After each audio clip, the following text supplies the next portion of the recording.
That's all trip இது ஒரு auto மற்றும் கேப் புக்கிங் ஆப். சின்ன டவுன்களுக்கு விசேஷம், கோயில், குளம்னு டூர் போறவங்க ஆட்டோ கேப் கிடைக்காம ரொம்ப கஷ்டப்படுவாங்க. அவங்களுக்கு இந்த ஆப் ரொம்ப பிரயோஜனமா இருக்கும். கீழே டிஸ்கிரிப்ஷன்ல இருக்க லிங்கை கிளிக் பண்ணி தட்ஸ் ஆல் ட்ரிப்பை டவுன்லோட் பண்ணிக்கோங்க. அக்னீஸ்வரன், ஒரு டைமில் அதிமுகவில் தான் அதிமுகக்கும் பாஜகக்கும் கூட்டணி ஆட்சியா அப்படின்னு பெரிய இது இருந்துச்சு. அமித்ஷா விளக்குனாரா, நயினார் நாகேந்திரன் பேசுனாங்களா அப்படின்னு. இப்போ அதிமுக அப்படியே அமைதியாக இருக்குது, எந்த பிரச்சனை இல்லைன்னு நயினார் நாகேந்திரன் வேறு சொல்லிட்டார், நாங்கள் ஆட்சியில் பங்கு கேட்க மாட்டோம் அப்படின்னு ஒரு ஸ்டேட்மெண்ட் கொடுத்துட்டாரு. ஆனால் அங்கேயும் இது போன்ற பிரச்சனைகள் உருவாகும்னு நினைக்கிறீங்களா? எங்கே சார்? அதிமுக கூட்டணியில் வாய்ப்பே இல்லை. முற்பகல் இன்னா செய்யின் பிற்பகல் தானே வரும். ஆட்சி அதிகாரத்தில் பங்குன்னு கேட்குறாங்க, ஆனால் அது அதிமுக அமைதியாக இருக்கிறதுன்னு சொல்லி ஏளனம் பேசிய கட்சி தான் திமுக. ஆனால் அதிமுக பாஜக குழு அமைச்சிருக்கா? 3 மாதம் ஆச்சே. அரசியலில் கேசி வேணுகோபால் மத்திய தலைமையோடு எவ்வளவு வலிமையான ஒரு தலைவர், பழக்க வழக்கத்திலையும் அரசியலிலும். கிரீஷ் சோடங்கர் காங்கிரஸ் கட்சியில், மாணிக்கம் தாகூர் காங்கிரஸ் கட்சியினுடைய பாராளுமன்ற கொறடா. அவர் திமுகவினுடைய தகவல் தொழில்நுட்ப பிரிவை பார்த்து என்ன பேசினார்? அதற்கெல்லாம் இதுவரைக்கும் இவங்க இசைவு தெரிவித்தார்களா அல்லது மறுப்பு தெரிவித்தாங்களா? தமிழ்நாடு மாண்புமிகு துணை முதலமைச்சர் என்ன சொல்றாரு? இவ்வளவு போராட்டமும் இவ்வளவு பிரச்சனைகளும் குழுவும் நடந்துகிட்டு இருக்கிறப்போ கை எங்களுடன் தான் இருக்கிறது என்று துணை முதலமைச்சர் சொல்லுகிறார். இப்பதான் தமிழ்நாடு முதலமைச்சர் முடிவெடுத்திருக்கிறார், இங்க கூட்டணி ஆட்சி ஒத்து வராது. கலைஞரை விட அவர் கூட கொஞ்சம் சமாதானத்தின்படி ஒரு வார்த்தைகளை போடுவார். ஆனால் மாண்புமிகு முதலமைச்சர் தெளிவா சொல்லியிருக்கிறாரு. எப்படின்னா, 2006 நாங்க 96 பேரை வச்சு தான் 5 ஆண்டு கால ஆட்சியவே நாங்க நடத்தி முடிச்சிட்டோம். அன்னைக்கு காங்கிரஸ்ல 34 சட்டமன்ற உறுப்பினர் இருந்தாங்க.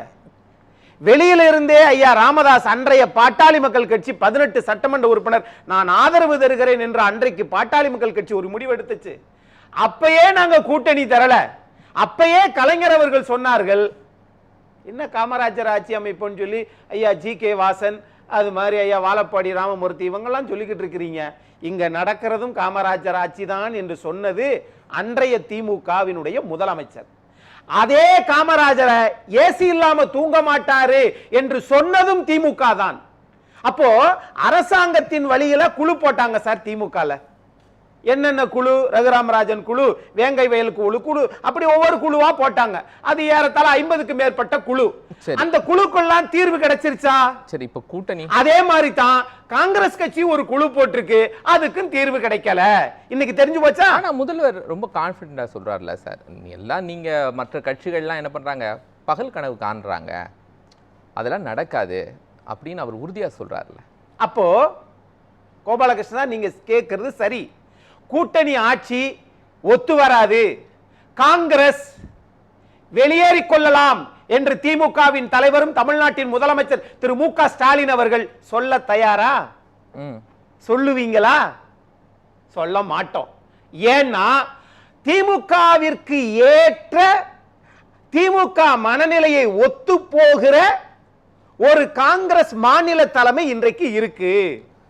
ராஜகம்பீரன் சார் பேசுகிற போது அதிமுக வலிமையா இருக்கா? இங்க இன்னைக்கு அந்த தலைப்பு இல்ல. ஆனா திமுக வலிமையா இருக்கு, தலைவர் சொல்றாரு வெற்றி பெற்று விட முடியும். அது வேற. இங்க திமுகவுக்கு அதிமுகவுக்கு தான் போட்டி, அது இங்க பிரச்சனை கிடையாது. ஆனா இன்னைக்கு தலைப்பு காங்கிரஸ் திமுக கலட்டி விடுமா விடாதா? நான் டைரக்டா ஒன்னு கேட்க, காங்கிரஸ் இல்லாமல் திமுகவால் வெற்றி பெறுவதற்கான வாய்ப்பு எப்படி இருக்கு? கிடையாது. அதனால ஏன் கிடையாதுன்னு சொல்றீங்க? ஏன் கிடையாது? திமுக அவ்வளவு பலம் இல்லையா? தொடர்ந்து 5 ஆண்டுகள் ஆட்சி நடத்தியிருக்காங்க, நிறைய திட்டங்களை கொண்டு போயிருக்காங்க, இலவசங்கள் கொடுத்திருக்காங்க. அருமையான கேள்வி, தொடர் வெற்றிகளை. அருமையான கேள்வி. மத்தியில் காங்கிரஸ் ஆட்சியில் இருந்தால் 63 சீட்டு கொடுப்போம். மத்தியில காங்கிரஸ் ஆட்சியில் இல்லைன்னா 25 சீட்டு தான் கொடுப்போம். அதுல 18 தான் ஜெயிச்சாங்க. அதுவும் இப்ப பிரச்சனை பண்ணிட்டாங்களா? இப்ப கொடுக்கிறது 18 தான் திமுகவின் தலைவர் கொடுப்பார், எழுதி வைத்துக் கொள்ளுங்கள். 2, காங்கிரஸ் கட்சியினுடைய மாநில தலைவர் என்ன சொல்றாரு? அதாவது காங்கிரஸ் கட்சிக்குள்ள தொண்டர்கள், தலைவர்கள் எல்லாருக்கும் அதிருப்திலாம் இல்ல, ஆனா வருத்தம் இருக்கு. அதிருப்தியும் வருத்தமும் ஒன்னா வேறையா என்று தெரியவில்லை.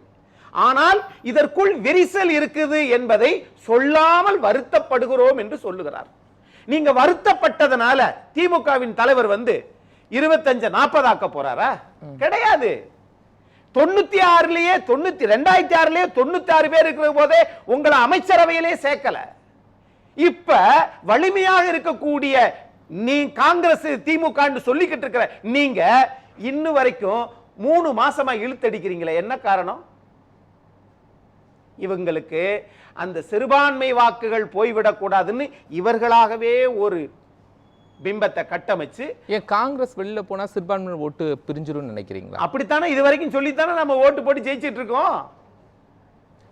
திமுக கூட்டணி காங்கிரஸ் போனா சிறுபான்மை ஓட்டு பிரிஞ்சிருமா? அதனாலதானே இன்னைக்கு திமுகவின் தலைவர் காங்கிரஸ் போனால் நாங்கள் வெற்றி பெறுவோம், நாங்கள் நல்லாட்சி நடத்தி இருக்கிறோம், எங்கள் திட்டம் மக்கள் கடைக்கோடி வரைக்கும் சென்றிருக்குன்னு திமுகவின் தலைவர் சொல்லுவாரா? சொல்லலையே. ஏன்? இன்னொன்னு, சரி காங்கிரஸ் கூட விடுங்க, அவங்க பொறுமையா முடிவெடுக்கட்டும். ஓபிஎஸ் எங்கள் பக்கம் வருவார், தேமுதிக எங்கள் பக்கம் வரும். அண்ணன் அரசியல் ஆளுமை அண்ணன் ரவீந்திரன் துரைசாமி அவர்களுடைய அவர் சொன்ன கருத்து இதுதானே சொன்னாரு. எங்கிட்டு போவாரு ஓபிஎஸ், எங்கிட்டு போவாரு அப்படிலாம் இங்க இவங்க கேட்கிறாங்க. ஆனா காங்கிரஸ் திமுகவை விட்டு போகுமா என்று தமிழ்நாட்டில் எந்த தலைவனும் இதுவரைக்கும் சொல்லவில்லை. மாண்புமிகு எதிர்க்கட்சி தலைவர் அதிமுக பொதுச்செயலாளர் எடப்பாடி சொல்றாரா இல்லையா? பிரச்சனை இருக்குங்க, போகுங்க என்று சொல்லுகிறார். அந்த வலிமை வெளியவும் போயிடக்கூடாது, சீட்டு நிறைய கொடுத்துடக்கூடாது, ஆட்சி அதிகாரத்தில் பங்குன்னு கேட்டாலும் லைட்டா ஒரு 2 கொட்டு கொட்டி உட்கார்ப்பா அப்படின்னு சொல்லணும். ஆனா பிரதமர் வேட்பாளரா ஸ்டாலின் தானே முதல்ல சொன்னாரு. அந்த ஒரு அன்பு நட்பு இருக்கும்ல. அரசியல் அன்பு நட்பு அதெல்லாம் கிடையாது. 2 தான். அரசியலில் அதிகாரத்தை சுவைத்தவர்கள் ஒருபோது விட்டு கொடுக்க மாட்டாங்க. 2 அங்க செல்வாக்கு என்றால் பணம், இத 2ஐயும் பார்த்தவர்கள் ஒருபோதும் விட்டு கொடுக்க மாட்டாங்க. ஆகையினால இப்படிலாம் இருந்துட்டு நாளைக்கு நீங்க தான் வலிமையா இருக்கேன்னு சொல்றீங்களே, ஏன் தேமுதிகவை எதிர்பார்க்கறீங்க? ஐயா பாட்டாளி மக்கள் கட்சி ராமதாஸ் அவர்களை ஏன் எதிர்பார்க்கறீங்க? நீங்க தான் வலிமையா இருக்கீங்களே, காங்கிரஸுக்கு உங்களுக்கு தான் பிரச்சனையே இல்லையா? ஏன் பாட்டாளி மக்கள் கட்சி கொஞ்சம் வந்துரும்னு ஏன் நினைக்கிறீங்க, எதிர்பார்க்கறீங்க? ஏன் ஐயா ஓபிஎஸ் முன்னாள் முதலமைச்சர் ஓபிஎஸ் அவர்களை ஏன் எதிர்பார்க்கறீங்க? ஒருவேளை காங்கிரஸ் போனால் போக விட மாட்டாங்க. நான் இன்னொன்னு சொல்றேன், நியூஸ் 7ல காங்கிரசும் போகாது, இது ஒரு நாடகம். ஏன் சார் நீங்க இன்னும் நாடகம்னு சொல்றீங்க? பேர வலிமையை கூட்டுவதற்கு அதுக்கு நிறைய தொகுதிகளை கேட்கறது பேர வலிமை. ஆட்சியில் பகிர்வு அப்படிங்கிற ஒரு விஷயத்தை எல்லாம் கேட்கிறாங்க. நான் கேட்கிறேன், ஆட்சியில் பகிர்வுன்னு கேட்ட செல்வாக்கோடு இருக்கக்கூடிய ஒருவர் விசிகாவிலிருந்து ஏன் கட்சியிலிருந்து வெளியேற்றப்பட்டார்? சார் விசிகாவிலேயே வச்சுக்கிற முடியல சார், ஆட்சி அதிகாரத்தில் பங்குன்னு கேட்ட ஒருத்தர் சார் 4 சட்டமன்ற உறுப்பினர் தான் சார் விசிகாவில வச்சிருக்காங்க. அவங்களே ஆதவ அர்ஜுனாவை வெளியே தூக்கி போட்டு விட்டாங்க, ராஜினாமா பண்ணிட்டு போயிட்டாரு. காங்கிரஸ்ல இவ்வளவு பிரச்சனை நடக்குன்னு ராகுல் காந்தி பார்க்கறல, யார் மேல நடவடிக்கை எடுக்கல. அப்போ ராகுல் காந்தியும் அதை விரும்புறாரு தானே, மல்லிகார்ஜுன கார்கேயும் அதை விரும்புறாரு தானே? இல்ல மல்லிகார்ஜுன கார்கே அதெல்லாம் விரும்பல. ஏதோ பிரச்சனை எல்லாம் ஓட்டிட்டு போங்கப்பா. தமிழ்நாட்டில் ஐயா பெருந்தலைவர் முன்னாள் முதலமைச்சர் காமராஜர் ஏசி இல்லாம தூங்க மாட்டாருன்னு சொன்னாங்கல்ல, அதை மல்லிகார்ஜுன கார்கேவா பேசி முடிச்சாரு? இப்படிலாம் பேசாதீங்க, வேண்டாம். 3 பிரதமர்களை உருவாக்கியவர் மல்லிகார்ஜுன கார்கே பேசினாரா? இந்திய நாட்டின் எதிர்க்கட்சி தலைவர் ராகுல் காந்தி பேசினாரா? இங்க காங்கிரஸ் கட்சியினுடைய மாநில தலைவராக தமிழ்நாடு முதலமைச்சரும் இருக்கிறார், திமுகவின் தலைவரும் அவரே இருக்கிறார். அதனால் தான் வருத்தப்படுகிறோம், ஆனால் அதிருப்தி இல்லை. ஆனால் விரிசல் நடக்க போவது உண்மையா என்பதை காங்கிரஸ் கட்சி தான் முடிவெடுக்கணும். ஆனா அது முடிவெடுக்கிறது ரொம்ப காலதாமதம் ஆக ஆக ஆக அவர்களுக்கு இன்னும் 18 சட்டமன்ற உறுப்பினர் ஜெயிச்சாங்கல்ல, அது கூட இந்த தடவை நடக்காது. ஆனா இப்ப நடக்க போற விஷயம் 2026 சட்டமன்ற தேர்தலை பொறுத்தளவுல தமிழ்நாடு முதலமைச்சரும் திமுகவின் தலைவர் திரு மு க ஸ்டாலின் அவர்களும், மரியாதைக்குரிய முன்னாள் முதலமைச்சரும் அதிமுகவின் பொதுச் செயலாளர் திரு எடப்பாடி பழனிசாமி அவர்களும் 170 சட்டமன்ற தொகுதிக்கு மேல்தான் நிற்பார்கள். நன்றி. இது 2 கட்சிக்கு பின்னாடி தான் திமுகவுக்கு பின்னாடி காங்கிரஸ், அதிமுகவுக்கு பின்னாடி பாஜக. இந்த ரெண்டு கட்சிகளுக்கு தான் போட்டி. தாவேகாவுக்கும் நாம் தமிழர் கட்சிக்கும் தான் போட்டி. நன்றி. அக்னீஸ்வரர். திமுக மிகப்பெரிய இக்கட்டான ஒரு சூழ்நிலையில இருக்குது. 2021க்கு முன்னாடி அவங்க பாரதிய ஜனதா எதிர்ப்பை காமிச்சு ஆட்சிக்கு வந்தாங்க. 2019 நாடாளுமன்ற தேர்தலில் வெற்றி பெற்றாங்க. 2021 வெற்றி பெற்றாங்க. அதற்கு பிறகு இப்ப இந்த ஆட்சியில நடந்த அதிருப்தி இருக்குல்ல, அந்த அதிருப்தியே எதிர்மறை வாக்குகள் உயர்ந்திருக்குது. அப்படிதான் மக்கள் பார்க்குறாங்க எல்லா தரப்புலையும். நீங்க மேல இருக்கிறவங்கள இருந்து சொத்து வரியிலிருந்து கீழே இருக்கக்கூடியவங்க மின்சார வரி வரைக்கும் எல்லா தரப்பு மக்களும் அதிருப்தி. ஒன்று. ரெண்டாவது, கூட்டணி கூட்டணி என்று சொல்லிக்கிட்டு விசிக ஏதாவது திமுகவை எதிர்த்து முடிவெடுக்க முடியும் நினைக்கிறீங்க? தேசிய கட்சி ஏதாவது முடிவெடுக்க முடியும் நினைக்கிறீங்க? இன்னைக்கு சொல்லிட்டார்ல, ஆட்சி அதிகாரத்தில் பங்கு இல்ல, நமக்கு ஒத்து வராதுப்பா அப்படின்னு சொல்லி திமுகவின் தலைவர் முடிவெடுத்துட்டார்ல. நாளைக்கு மல்லிகார்ஜுன கார்கே அவர்கள் நாங்கள் கூட்டணி விட்டு வெளியேறுகிறோம் என்று அறிவித்தால் திமுகவின் தலைவருக்கு அச்சம் வரும், குழப்பம் வரும். ஆனா அப்படி எடுக்க மாட்டாங்க.